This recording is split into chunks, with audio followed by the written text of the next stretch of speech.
How's it going, everybody? Welcome back into another episode of Top Shelf presented by Molson. Everyone in. I'm your host, Levi Smith, joined by my fellow Canadians, Kyle Cushman, John Matisz, Josh Wegman, and we're here today to sulk and mope and be really sad because Canada lost the Olympic gold medal game. We're about 2 days removed. We're not actually going to be super sad. We're going to try and get the spirits up a little bit. Speak for yourself. We're going to try. Definitely one of the more difficult episodes we've done here, coming at you guys after something like that happened. But we've had about 48 hours, almost exactly, since Jack Hughes scored that goal. What's the process been for you guys getting over it? Like, it took me the first, it sucks because you start your day with that. Like, it's early in the morning on Sunday, so you have to go the entire day listening to the discourse. Then Monday comes around, and all of a sudden, every media outlet ever, especially all the big American ones, all of a sudden they're huge hockey fans. You got to listen to all of that. And now we're here on Tuesday. I'm feeling better now, but it took all of that 48 hours. How are you guys feeling? Yeah, I'm curious to hear you guys, because John and I, we were working in the app during that day. So I was on the recap and all kind of the news side of it. John, you were writing your post-game thoughts. So that's almost cathartic to just be in work mode and immediately just get everything out there. But yeah, John, I'm curious what it was like for you to immediately go into post-game mode. Well, yeah, it was a little difficult, kind of distracting my own personal feelings versus doing the job. But I think at the end of the day, Canada played so well that it's the alternative, if they had laid an egg, would just be so much worse in terms of what a disaster. We need a summit. This whole kind of hyperbolic news cycle, or 48 hours of just nonsense. But I think, as frustrating as it is, they played their hearts out and they lost by a goal in overtime, and it's just kind of the way it goes sometimes.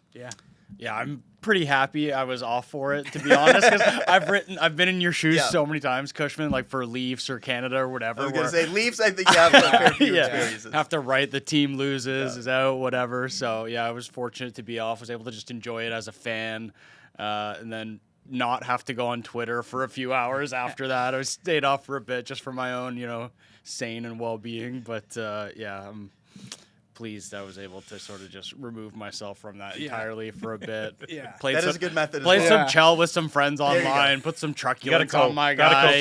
Canada USA rookie mode, 100-0. Exactly. You got to find a way. Well, I like doing the short form content and stuff that I do. I was I made a reaction to the game that beat Finland, and I was it's not, I'm not being mandated to make stuff, but I'm it normally does some good numbers. So that game ends, and I sat for an hour just being do I make a video?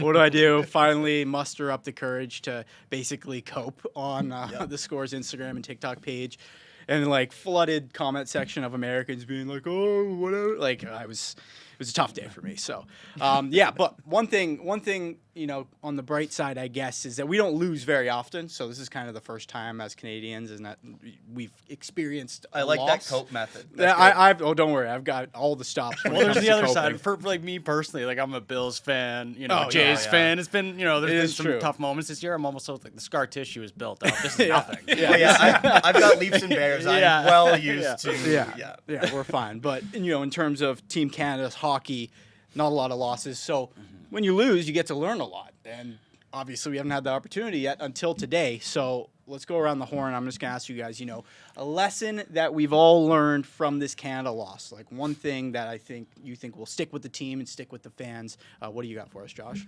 So my lesson is just every dog has its day. And I think for the States, this day was eventually going to come. You look back in 2010, they win in the round robin against Canada, but lose the one that matters.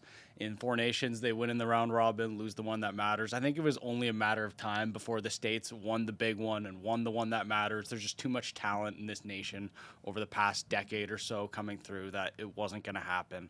I am surprised the way it went. I thought the game itself would be a lot closer, but so I wasn't expecting this to be the one they lose, given how much Canada dominated throughout the 60 minutes of regulation. But so this time was going to come, and here it is. But Canada will be back, and I think it's easier to stomach. We already sort of mentioned this, that they thoroughly outplayed them, I think. Yeah, I mean, part of it is not surprising, too, in a sense that Connor Hellebuyck has the game of his life, and this is a legacy-defining game. Legacy-defining game. narrative flipping game, whatever you want to call it. And like he was bound to have one of these. I mean, this guy lights out in the regular season over the last 5 years, Hart Trophy, 3 Vezinas, just it was bound to happen. Like, and it's not like in the playoffs he's been like such a dumpster fire that it's like, oh, clearly there's like something wrong with this guy and he just can't put it together in the playoffs. It was more like he wasn't good enough. He wasn't, being that star on a team that needed that extra push, the Winnipeg Jets. And he figured out, and he was good all tournament. Like, it wasn't like he came out of nowhere. So. I can't believe he didn't win MVP. Like, I don't know when it's voted on for the Olympic MVP. It was voted after the first period. Yeah, that's always so dumb. Like, you can't just do some online poll quickly after the game ends, or give people 2 votes. Like, if this team wins, here's my MVP vote. If that team wins, here's my MVP vote. What would happen if a guy scores a hat trick in the second and third period, and maybe it wins it in overtime? Like, they just don't give him the MVP. Should have scored earlier, I guess. After the way that it went, he was clearly MVP. Yeah, but it's the way that the voting sure. system still works, and you know what? At least Canada got one thing, Yeah. right? Like, I don't know. I bet That's a pretty McDavid big is go. sick of those, though. Oh my goodness, the Conn Smythe and now this one. That's a tough It's one insane. too. Well, and that every dog has this day thing. Like the U.S., they got lucky. Like, let's just, throw it out there. And I don't mean like they don't deserve it, but like Nathan 100%. McKinnon, one of the best players of his generation, open net, hits the side of the net. Celebrini has a breakaway. McDavid has a breakaway. There's a 5-on-3 that Canada doesn't score on. The paddle save on tape. There's that's the best. That's the top one is the paddle save. save, and that full credit to Hellebuck. It's not like Taves missed an open net there. He tried to shoot it in the net, But that's also and like Hellebuck you're got just there. putting your stick there and hoping. Sure. Yeah. So there's sort of there's a part of this that's like the bounces finally went the U.S.'s way, and then it finally went against Canada. Like if you go back through previous meetings at Best on Best, like Canada got a couple bounces, and it just didn't happen this time.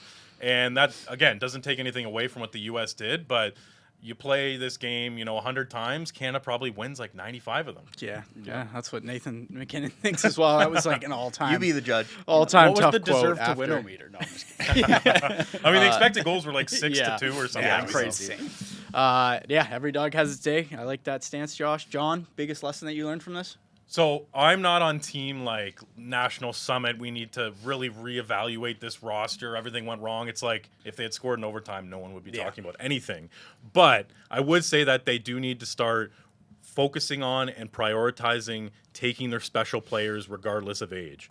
Like they can't leave a Matisz Schaefer at home just because he's 18. I feel like that was pretty much the only reason why he was left home. They had a strong left side in terms of the number of bodies, so it was sort of an easy thing to rationalize. We've got guys who are equivalent players on the left side. We'll be fine. Like, I kind of get it. But in hindsight, and honestly, mid-tournament, I was thinking, they could really use Schaefer here. Yeah. And it's Canada's greatest strength. Like, you look across the years and even currently, Canada just, for whatever reason, produces more special players. I'm talking like top 5 picks that are not only getting picked that high because of their on-ice abilities, but also they seem to be wired a certain way. Like Macklin Celebrini, wired a certain way where he has that it factor, has that sort of super high ceiling. I think Connor Bedard falls into that territory too. Matisz Schaefer. So I think that a lesson to learn is to, I guess, not be so conservative with your young guys. Don't take, a team of all under 25 guys by all means. Don't do that. But if you have a special player that just happens to be 18, still take him, because I also feel like one thing that I really noticed during this tournament is like, if you think about it in the NHL, like a third line in the NHL can beat a first line in an NHL, like matchup wise in a single game. Like that happens all the time. And then you see it on Best. You've got like, just to throw random names out there, Luosterainen, Lundell, I was going to say that exact line. There's a third, like a good NHL line up against, let's say, like Suzuki, Marner, and Stone. Which line should win? Suzuki, Marner, and Stone should win. But in a single game, I mean, that finish line can beat them, whatever, 4 times out of 10. So I think if in that context where like the hockey world is caught up to Canada in terms of producing like NHL level talent, filling a whole roster with NHL players, I think you need to lean more into your special players, the guys who have that higher ceiling, and when they're put together on one team, ultimately raise the ceiling of your national team. So it's like, in Schaefer's case, if you put him out there, you feel like you've got another game breaker. You've got another sort of break in case of emergency type of player versus like something safe like you know, I don't know, a Theodore or a Sanheim. Like, you know, bring those special talents. I think the big thing there is like you have this roster that is perfectly constructed until there's an injury. And there's an injury every single tournament. Like there's not any 2-week or 3-week tournament that goes by where something doesn't go awry. And in this case, Josh Morrissey plays what, 1 period? Yeah.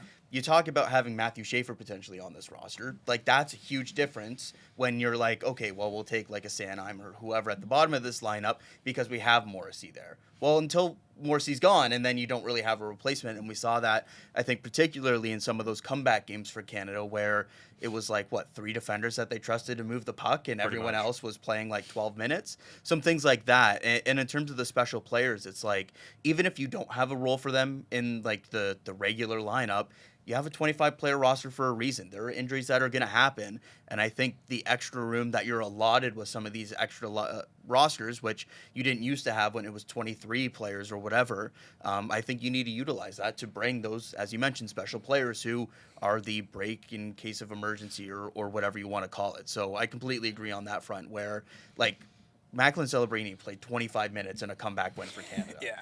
Like, things like that. Like, if you're not bringing those kind of players who can rise to the occasion like that, I think you're missing the mark a little bit. And, like if we think forward, like, 2030 Olympics, Keaton Verhoff's going to be, what is he going to be, like, 20? 21? He's like 18 now, so 22. So he'll be 22. So he'll be Let's say he continues on the trajectory he's on, gets drafted really high, has that sort of it factor. The right side of the defense needs, you know, someone like Verhoff.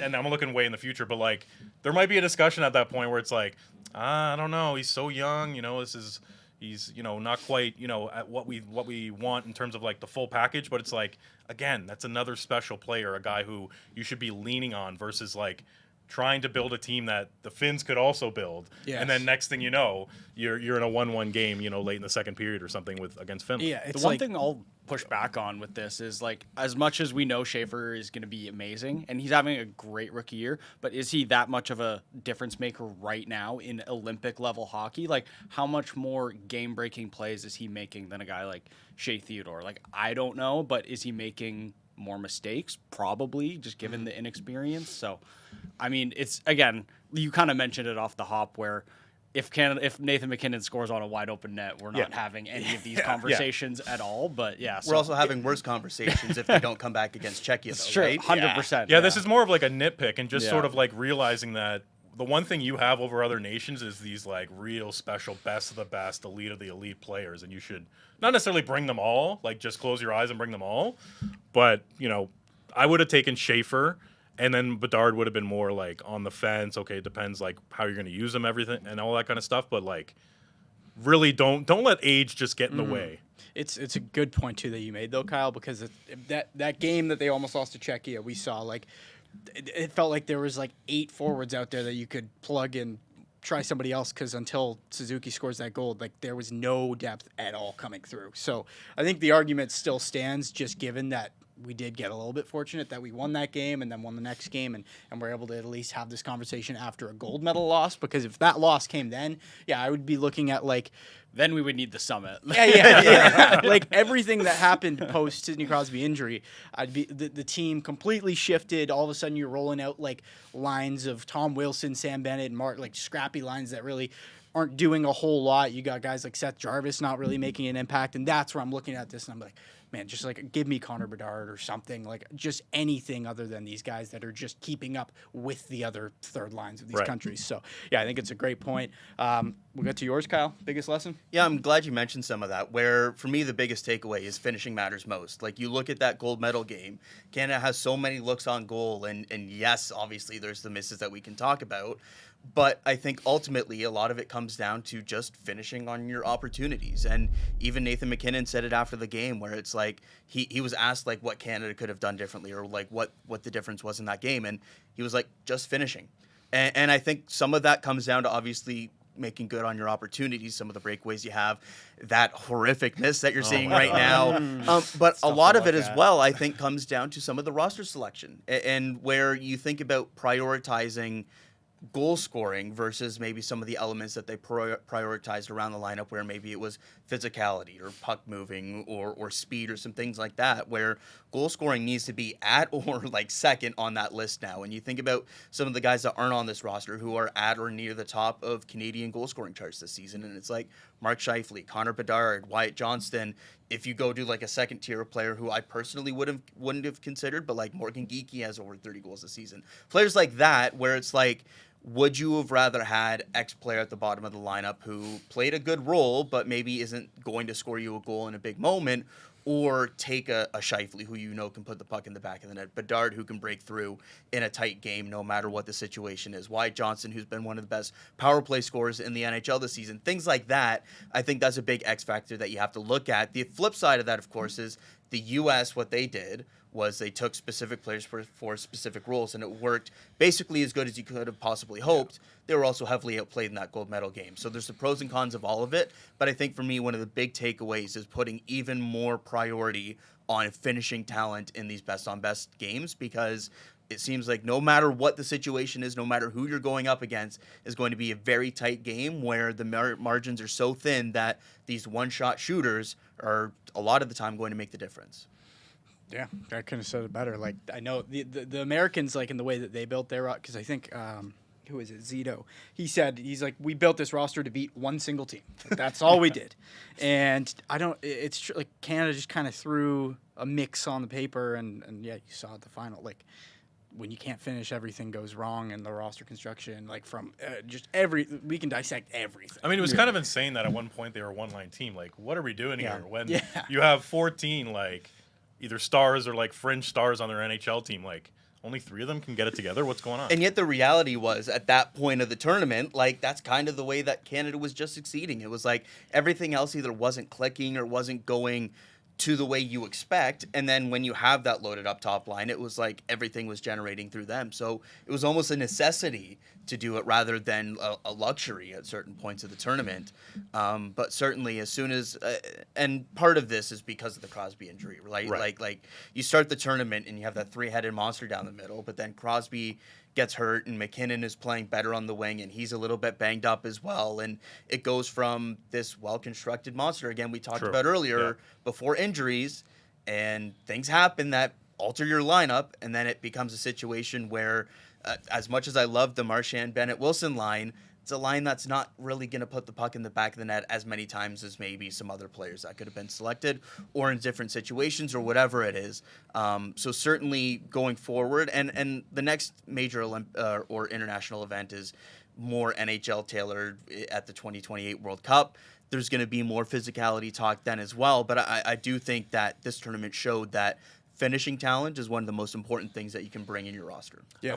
Yeah, I wonder if the way to look at it, if you're Canada, is like you have a top 9 of 3 scoring lines, and you like prioritize ceiling, high-end talent, skill, and then you have that Bennett line as like your energy line. Some penalty and then I guess, maybe. Debate over the 13th, 14th forwards, but just like those top 3 lines like really hammer all the offensive abilities. I do think it just goes to show like how fast it is when it's best on best, and the pace out there where you have guys who are, 30, 40, 50 goal scorers in the NHL, 80 point scorers, and then you get to best on best, and it's like they just can't create much. There's just not enough room out there. Like, like a Brandon Hagel, like 1 assist. This guy put up 80 points. Reinhart, 57 goals a couple years ago. Didn't do really anything all tournament. Or even with the Americans, Kyle Yeah. Connor, invisible again, like he was at the Four Nations. It's just why I don't think it's always easy to it's easy to say like, oh, Scheifele's had like a great year, but like what's he gonna do when it's super fast out there and he's only playing 12 or 13 minutes a night, not the 20 he gets in Winnipeg. So and the thing I would say to that is,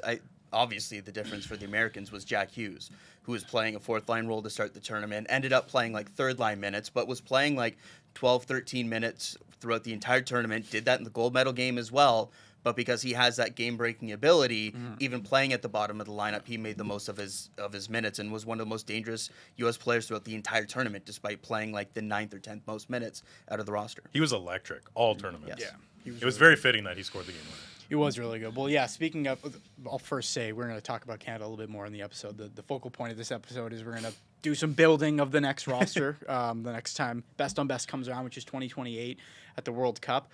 we should talk a little bit about the United States reluctantly, but they did win. I'll start the conversation. It's going to be a nice pivot because I'm about to give them like the worst backhanded compliment ever, but we'll talk about them a little bit.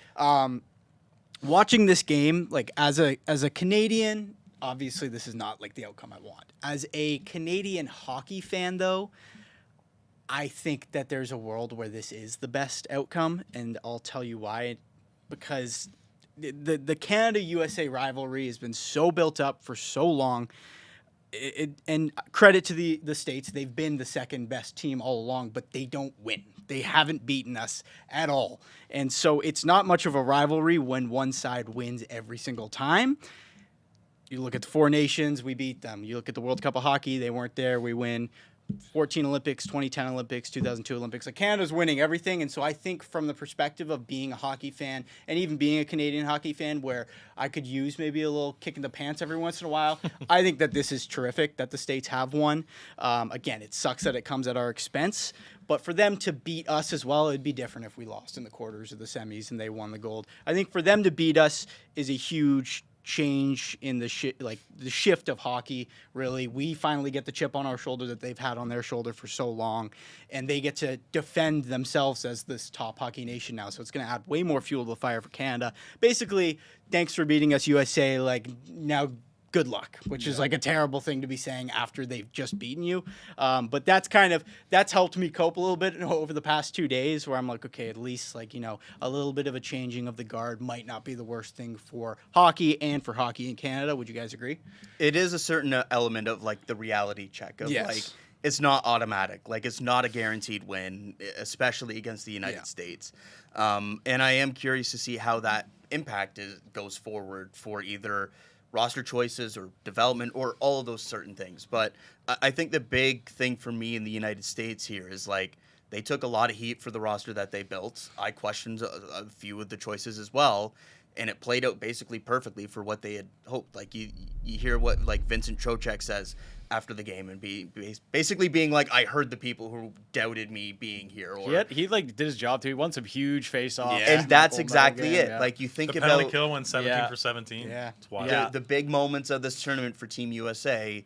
Obviously, the overtime goal everyone's going to talk about, the 5-on-3 kill and the kill at the end of the game. Two of the biggest moments in recent American hockey history, because without those kills, you're not getting that overtime winner that you get from Jack Hughes. Like, and that was all on the backs of like Vincent Trocheck winning big draws and JT Miller there, and some of those players that were heavily questioned for some higher end players in terms of some offense, and they played their roles perfectly. So I think you have to give some big props to some of the role players on Team USA for their roles leading into one of their more star players in terms of a Jack Hughes, who is this extremely high-end offensive game breaker who has had some ups and downs because of some injuries and has been questioned by some people, and he goes out in the biggest moment, eats a stick in the face, has chiclets all over the ice, and then he's the one that comes through in the biggest moment at the end of the game. Like, those photos of him with the chipped teeth and everything like that, bloody mouth. Looking like Lloyd Christmas out there. It's like so Canadian. Iconic though. stuff. Yeah. It does. Well, he did play a lot of minor hockey He here did, in Canada. yeah. We can say that. Yeah. Actually, add him to the resume I have of pro athletes that I played. I played him when he was on Mississauga. There we go. Okay. Oh, wow. What was the score of that game? They killed us. I was going to say, we need Levi on next 7-1, but like, what role do I play in this Jack Hughes? There you go. That's another pivotal one, Another obviously. perfect I think way you're to a cope. traitor then. You Yeah, helped an exactly. American win gold. I'm just coping here. All right, so let's get into the next segment of the show. Who's in, who's out, presented by Molson. I touched on this earlier, but we want to look forward and build out the next team, and we're going to do so by having you guys swap in players from this team, swap out players from this team for some new guys. So you're each going to pick a forward, you're each going to pick a defenseman, and then I'll let the three of you kind of congregate on the three goalies. But we'll start with you, Josh, on forwards. Who is out? Who is in for next tournament? All right, my in is a no-brainer, Connor Bedard. I think that's very obvious. Yes. He's going to be on this next team. Out, I have Sam Reinhart. I thought he really struggled in this tournament. Obviously ended up being the 13th forward. Yep. I feel like it was clear the pace was too much for him for a guy who struggles with foot speed. But Bedard, going back to him, I mean, he's just a lock to not only make this team, but I think be a key contributor he's taken a huge step this year in the NHL. Maybe he makes the team if he doesn't get hurt. Probably not, but you never know. I think the thing with Bedard is, though, he's really improved his skating this year. For being an undersized guy, that's really key, and especially to make an impact in these best-on-best tournaments. I think that skating is really going to help him. He has that shot ability that yeah. is such a difference maker in a one-game tight situation where it can be a nothing rush or a nothing cycle or anything like that, and all of a sudden the puck's in the back of the net. Like, that's the kind of talent that you kind of talked about earlier, John, where it's like the special abilities. Yes. He's a guy that, without a doubt, needs to be on Team Canada for however long he's playing, basically, for the rest of his career. 100%. Yeah, exactly. All right, John, who you got in, who you got out? So taking out Brad Marchand is the actual answer here, but I'm going to take out Seth Jarvis because Marchand's kind of like cheating. You know, Well, the guy's 2 for 1. 37, didn't look great. He's going to be gone. So I'm taking out Jarvis to add a little spice to this, and I'm adding Dylan Guenther, who I feel like is almost like similar to Jarvis, but a way better finisher. Like, they're both good two-way players. They're both quick. They're both sort of like shifty in their own little ways. But I mean, Gunther's on pace for 40 goals as a 22-year-old, has an absolute weapon of a shot, and I just feel like within 2 years, he's going to really, rocket up the sort of the goal standings, and maybe even, get 50 one year. So I just feel like, a lot of this conversation has been about finishing ability. Yeah. And Guenther is that guy. He's played really well for Canada internationally, so he's got that going for him OT as gold well. medal goal. The guy's clutch, and I mean, I think he's just been a little forgotten about in Utah. Whereas there's some players in bigger markets that just get a little more shine. So I think Hockey Canada, when they sit down to look forward towards 2028, he will be part of the discussion. Absolutely. Yeah. I am surprised you took Jarvis out a little bit, just because he's only 24 right now, so he'll still be pretty young. And I thought he had a solid tournament. I wouldn't say he was anything special. He had his moments, but yeah, he had some moments where he was playing better than some of the guys who made the team before him. I think he could be back for the next one. It's just like we've seen him now in back-to-back years at the best on best, and he's like pretty much a non-factor. Where and I just think it goes back to the theme of like picking special players over like versatility. Like, Jarvis is a versatility guy, and I love him as a player. And I didn't like, to Josh's point, I don't think he disappointed at the Olympics.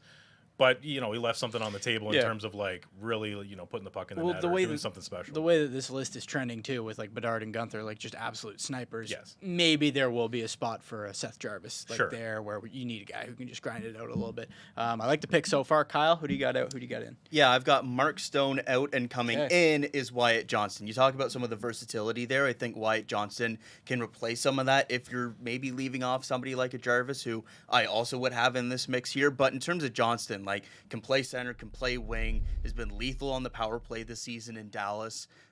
Already, like, on the verge of 30 goals this season, which has kind of flown under the radar.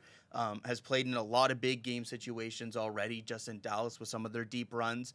I just love him as a guy who can play in your top 9, can play in a bunch of different situations, and can make an impact on this team going forward, as I think a player that's going to be a mainstay of this roster going into future years. For Mark Stone, 2028 is an interesting one because I could still see him being an impactful player and still potentially being in the mix for 28. But I think you also have to build the 28 team with a look to 2030, and I just don't see a situation where Mark Stone is still in the mix for 2030. Great defensive player. I think we saw him have some really bright moments throughout this tournament, but ultimately he's getting up there in age and has battled a ton of injuries. And I think that the clock is kind of ticking for when his elite play kind of runs out.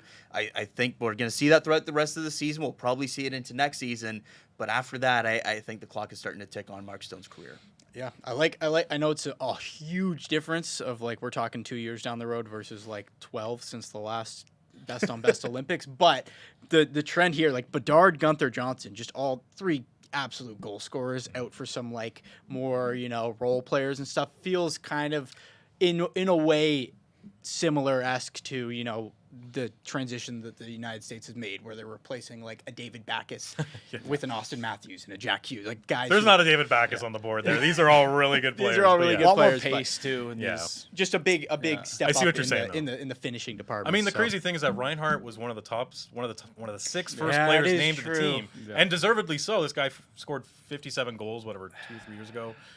Elite defensively, might win the Selke this year. Yeah. And somehow, like, couldn't find even a No role on this footing. team, let alone make an impact. He was getting barely any ice time, and then was on that first power play unit, but Yeah. didn't really contribute to Yeah. it. And No, you it's look true. over the last year, 4 Nations, he starts, I believe, the tournament on the first line with Yeah. McDavid, ends up playing on the second line with McKinnon, and by the end of the Olympics, the 13th forward. Like that's a significant shift over just a year span. Yeah, big fall from grace. So it'll be interesting to see where his trajectory goes in 2 years from now. Let's get into the defensemen. Josh, who do you got out? Who do you got in on the back end? Subbing out Drew Doughty. I think this is an easy one, just Yes. given the age. I'm taking the low-hanging fruit here that John didn't want to take before. But yeah, Doughty out, and I'm adding in Noah Dobson. Okay. I think this is a guy that has best on best Team Canada written all over him. He's got the size, 6'4", mobility, a right shot, which they're going to need in these upcoming tournaments. He's a great shot blocker. I think he'd be willing to embrace a more defensive role, but he still has that puck-moving element that would help him in a tournament like this. So I think he's a guy we can easily project. I think he's only 26 right now, too, so 28, or he'll be right in the prime of his career when the World Cup comes Feels around. older than he actually is. Yeah. Right? Yeah, He I might be know. 24. I might be He's mixing been that no, up, like, but like that's yeah. like in his age range. Yeah. Like he's, and you mentioned like the physical tools and the skating and all of Yeah. that. Like he screams like top 4 defender Yeah. on Team Canada. How confident are you guys? I think he was very solid, but how confident are you guys that the next best on best tournament, everyone on the back end will be better than what Drew Doughty was in this tournament? Fairly confident. Yeah. Like he played his role. It was like 8 to 12 minutes, but I thought he had some better games and then some games that were Yeah. a little where he started to get exposed a little bit. yeah. But I think all in all, he. I thought he was fine, killed but he them, did. yeah. It was a lot more like, okay, I hope he's okay. Yeah. Hopefully he's not a big hole out there, as opposed to like, oh, I hope he's got some upside. Like there was no thought Yeah, about, no upside. about him. yeah, I'll having put any it this of that. way: if Morrissey doesn't get hurt, I think Doughty is either scratched or the 7th defender playing like 3 minutes. Yeah, it's a good point. I mean, like we shouldn't be he's been great for Canada. So Drew Doughty, Yeah. if you're Oh, watching yeah. this, all timer. credit to you. Really appreciate what you've done, but you are getting up there. So next guy up, John. So I'll take Shea Theodore out and put Matthew Schaefer in Okay. as sort of a direct replacement in terms of like kind of similar players, but one guy in Schaefer who's I would project like immense growth over the next 2 years. What we've seen from him at the NHL level as an 18-year-old is arguably unprecedented. Yeah.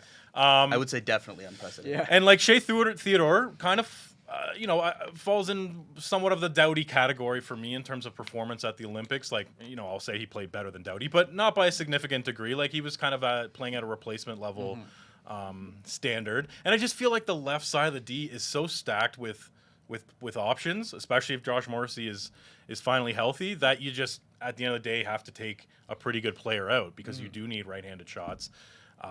So I went with sort of the easy replacement where Shea Theodore does a lot of the same things as Matthew Schaefer, but Schaefer does them better. Yeah.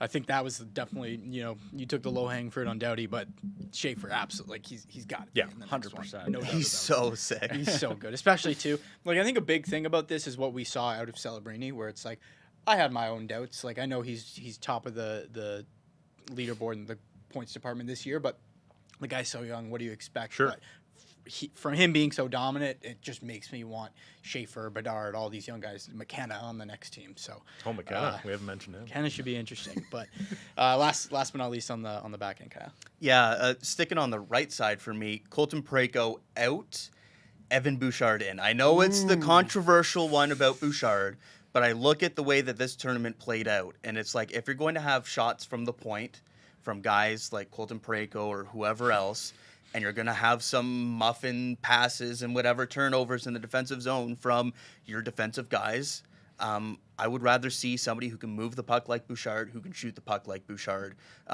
Even as like a 6th, 7th, 8th defenseman, whatever role you want him to play, I think his body of work is so impressive in terms of the point production he's done, but also in the playoffs, like when his production is being compared to like Bobby Orr in terms of like the all-time lists and things like that matters. And like the Oilers have gone to the Stanley Cup final with him as the number 1 defender. I understand why he wasn't on this roster. In fact, I wouldn't have had him on this roster. But I think one of the things, going back to like our first segment, what I learned about this tournament is that you can have these defensive defenseman guys, but sometimes the 3 great forwards in the offensive zone are going to create space for that defensive defenseman in the offensive zone. Okay. And you don't want that to be the guy who's taking the final shot. And so either you have some players who don't take that final shot, or you bring somebody who can put the puck in the back of the net with that final shot. I do wonder over the next couple of years how much a guy like Bouchard can eliminate those back-breaking mistakes out of his game, because that's essentially what kept him off this team. So I think it'll tell us a lot, like whether he can kind of eliminate that. I'm glad you mentioned the Colton Parayko like offensive upside, because he had that. What period? Cody was it? CCS one timer. Yeah. I said to my buddy, I was like, did he just dump it in from like Yes, a he one did. timer? It was Yes, he did. straight to the corner. But it's a great point. Like, and if you think about if he's the guy that's streaking down the side there and not Cale Makar, I don't know if Canada scores a goal. Like at some point, you do need a couple guys who have that ability on offense. Despite how sound this defensive group was, there was like nothing from them really on the other side aside from Cale Makar. So Bouchard, we'll see. We'll see. I wouldn't hate it. I wouldn't hate it after that tournament. Last but not least, goalies. I'm just going to have you guys each pick a goalie to build out the 3-man tandem. Who do you have in net for us, Josh? Got to stick with Jordan Binnington, right? Okay. I think he did more than enough to win a gold medal here. Thought he was really solid throughout the whole tournament. The puck handling, we talked about that before, was really great. And I think as long as John Cooper is the head coach of this team and Binnington is still in the NHL, basically, I think Cooper's going to want Binnington. So I think he'll be there. Every game I watch of Jordan Binnington with a Team Canada jersey shaves off approximately 3 to 5 years off my lifespan. Yeah. The dude's an adventure.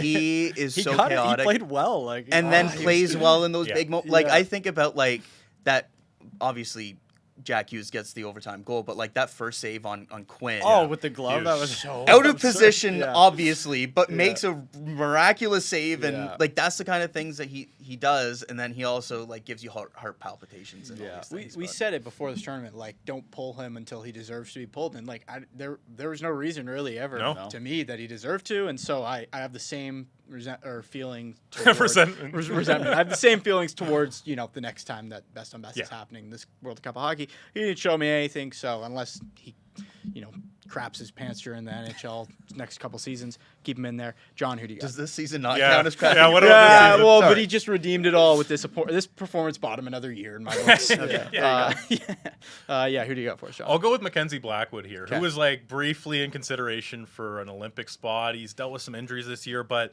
I mean, it's a guy that I've brought up a couple times on this show as a real favorite of the goalie community in terms of like freakishly athletic, huge, powerful, flexible, like checks off every box imaginable. So I'm sort of betting on him finally taking that step to stardom. He's been a pretty good, whether it's backup or tandem or starter goalie. There's been no real major dips, but he also hasn't taken that giant step. So I'm thinking, with the Avalanche going on presumably a big run this spring, that helps sort of put him into the spotlight a little bit more. And he's 29, so there's some room there to grow. Like, it's not super old for a goalie. He could have sort of higher places to reach. Yeah, I like I'm it. still surprised he wasn't on this roster. Yeah. Yeah. Not that he would have played like a significant role or anything. But over Kemper, maybe? Yeah. Yeah. Yeah, fair enough.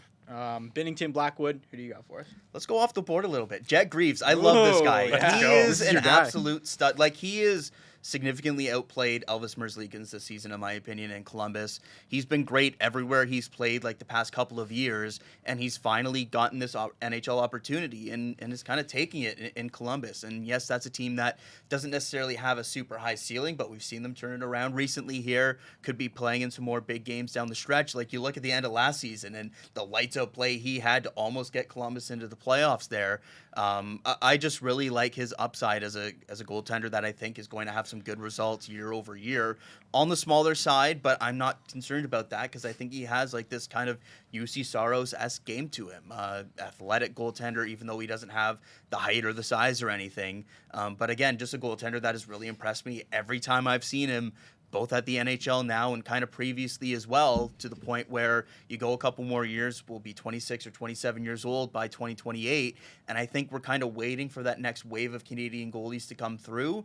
They might come through for 2030 when you think about like a Ravensbrücken or a Kosa or a Carter George or whoever's coming up as like the next kind of wave of Canadian goalies, but I think Jet Greaves could be this kind of mid-20s guy who kind of steps in for a couple of tournaments before those guys hopefully take the reins longer term. Yeah. How do we feel about not having Logan Thompson on this team? He's a fascinating one to me because, like, it feels like everything that the Capitals are doing like has like an expiry date, and we kind of expected it was going to happen last year, and then it didn't happen. This year they haven't been as good, but Thompson's been really good. He's just such a curious case for me. I could absolutely see him even being like the starter in 2028 if he has a couple more seasons like he's had here. But there's just too many question marks still for me, which is maybe unfair because he's proven all of them wrong so far. Yeah, I like the picks. It's a nice way to drown out the negativity, is just to light at the end of the tunnel.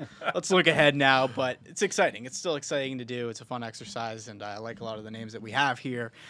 That concludes this episode. For everyone who watched, appreciate you sticking it out with us. Hopefully the next, I don't know if any episode will be as negative and sorrow-filled than this one, so if you're coping along with us, appreciate it. If you're American watching this, no comment. For the guys in the room, I know Zach was having a hard time producing this one as well, so we appreciate everyone that was a part of it. Back to the NHL. Next time we'll be in front of the camera, so looking forward to talking about the second half, or I guess the third. Final 6 final weeks or third of this season. Trade deadline's right around the corner. Yeah, we're right there, so it's going to be picking up a lot coming up. We're excited to get into it, so we'll catch you guys in the next episode. This has been Top Shelf, presented by Molson.